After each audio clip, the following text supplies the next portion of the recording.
नमस्कार। आज एक बहुत इंटरेस्टिंग टॉपिक लेके चर्चा करेंगे। वो है, do politicians really fool us? Politicians क्या हमें सच में बुद्धू बनाते हैं? क्योंकि बहुत लोगों का कहना है कि भाई ये तो हमें बांट देते हैं, सोसाइटी को बांट देते हैं, इसके साथ इसका झगड़ा करा देते हैं। बहुत ही गंदे लोग हैं ये पॉलिटिशियंस, और इन लोगों की वजह से सोसाइटी का धर्म पे इतना बंटवारा हो गया है। तो आज इसी पे ही इन जनरल चर्चा करेंगे। एक छोटा सा एग्जाम्पल देके स्टार्ट करूंगा। कुछ महीने पहले का मेरा एक ऑब्जर्वेशन है, कह सकते हैं। मान लीजिए कि एक परिवार है, इसमें माँ बाप बेटा बेटी सब रह रहे हैं। उनका संबंध अच्छा नहीं है। जैसे जैसे किसी किसी परिवार में होता है कि शायद माँ का बाप से, या फिर बाप का बेटा से, या फिर बेटी का माँ से संबंध ज़्यादा अच्छे नहीं रहते किसी किसी कारण में, इसलिए थोड़ा कलेश चलता रहता है। और कलेश चलता था, उस परिवार में कलेश चलता था। और ये मैं एक पर्टिकुलर एग्जांपल नहीं, ये पैटर्न काफ़ी सारी इंडियन सोसाइटी में भी आप चलते हुए देखोगे शायद, कि वैसे ही कलेश चल रहा था। तो घर का जो बेटा था उसका शादी हुआ नेचुरली। 28-29 ईयर्स का एज था। आफ्टर दैट कलेश चलता था, कलेश चल रहा है, लेकिन नया जो बीबी आए सब उसका कान में चला गया कि जो कराया है इसने करा, इसके वजह से हो रहा है। हम तो जी पहले बहुत अच्छे थे, कुछ भी नहीं होता था हमारे यहाँ पे, सब इसने कराया। तो एक्चुअली इंडियन सोसाइटी में भी यही प्ले आउट हो रहा है कि भाई साहब हम तो जी पूरा ऐसे थे, और पॉलिटिशियंस आके पूरा बांट दिया। 18th सेंचुरी 19th सेंचुरी में भी हम ऐसे ही थे, अंग्रेजों ने आके पूरा हमको बांट दिया। नहीं थे भाई। पहले से ही अगर कोई ऐसा रहता है, कोई सोसाइटी हो, समाज हो, धर्म हो, किसी पर्टिकुलर ज्योग्राफिकल एरिया का कोई पॉपुलेशन हो, ऐसे अगर कोई रहता है तो उसको बांटना, बंटवारा करना, अपने एजेंडाज और नैरेटिव सेट करना थोड़ा मुश्किल हो जाता है। लेकिन काफ़ी साल से, काफ़ी सेंचुरी से हम नहीं थे भाई ऐसा, हम ऐसे ऐसे थे, तो बांटना आसान हो जाता है।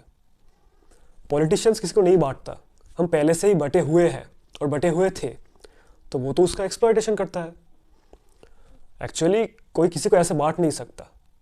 जो प्रेजेंट सिचुएशन है उसका फ़ायदा उठा लेता है। मेन फिनोमेना यही प्ले आउट हो रहा है। तो ज़्यादातर लोग बोलते हैं कि ये डिवीजन कर देता है, ऐसे कर देता है। भाई पहले एक्चुअल फिनोमेना समझ लो, बेस ही थोड़ा वीक है। तो बेस अगर वीक होगा तो एक्सप्लॉयटेशन तो किया जाएगा, ये तो स्वाभाविक है, ऐसा ही होगा। कोई किसी को ऐसे डिवाइड नहीं करता, नहीं बांटते, उसका फ़ायदा उठाया जाता है। और यही फिनोमेना अंग्रेज़ों के टाइम से लेकर, उसके पहले टाइम से भी लेकर अभी तक यही पैटर्न प्ले आउट होता है।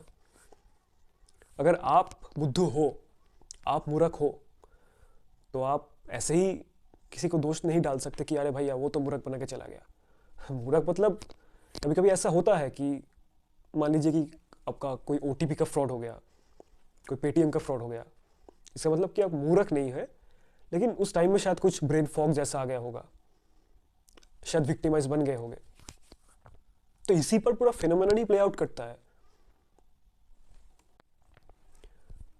तो डिवीजन तो पहले से ही था, उसका फ़ायदा अभी भी उठाया जाता है। इसका और भी एक सबसे बड़ा और अच्छा एग्जांपल लिया जाए तो वो इंडियन कॉरपोरेट्स है। जो मुझे सुन रहा है अपने आसपास ही देख लो।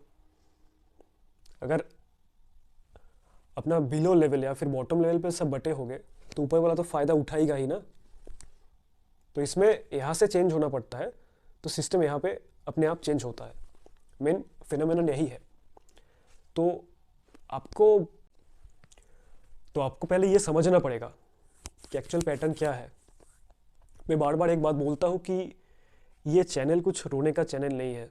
ये चैनल एक्चुअली मेरा जो वीडियोस बनाता हूँ और टारगेट जो रहता है कि rather than crying and only crying about ये ख़राब है वो ख़राब है, व्हाट वी, या फिर आम जनता, जो आम middle class, lower middle class, जो आम जनता, आम मुसद्दी लाल वाला है, वो क्या कर सकता है।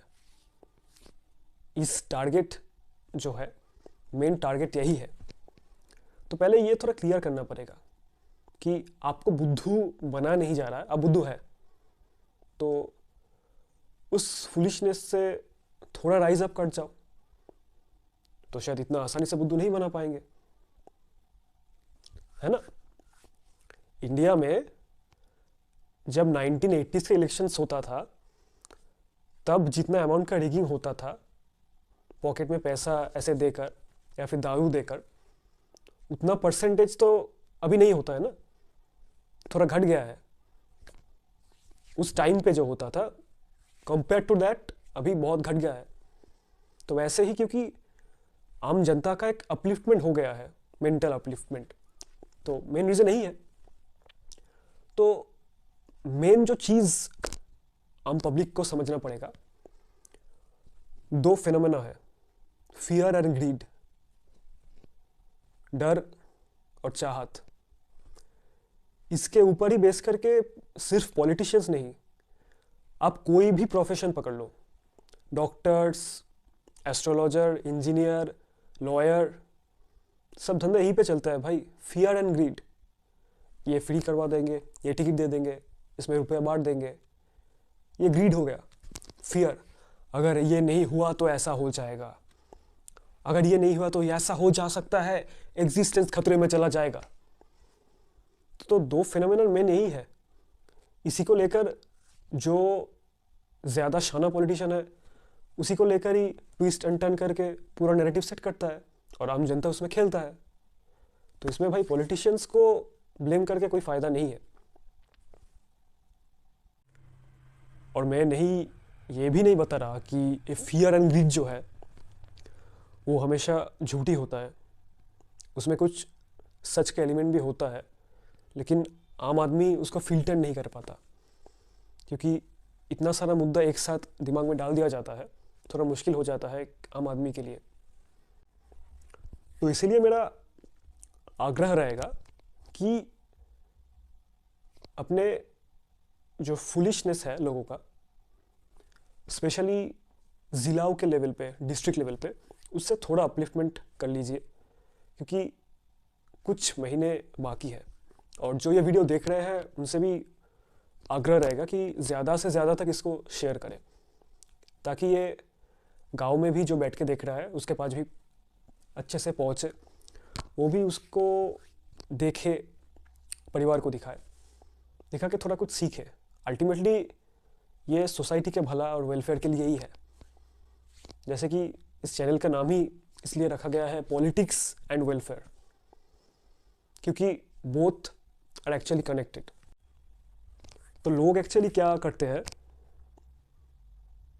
जिनको गेम पता चल रहा है कि एक्चुअली गेम क्या हो रहा है, अपने आसपास देखो किस तरह की मूवीज़ आ रही है, किस तरह का एक हाइपर नेशनलिज्म टाइप का फीलिंग पूरा समाज में छोड़ के क्रिएट किया जा रहा है, तो अपने आप ही गेम समझ में आ जाएगा कि चल क्या रहा है।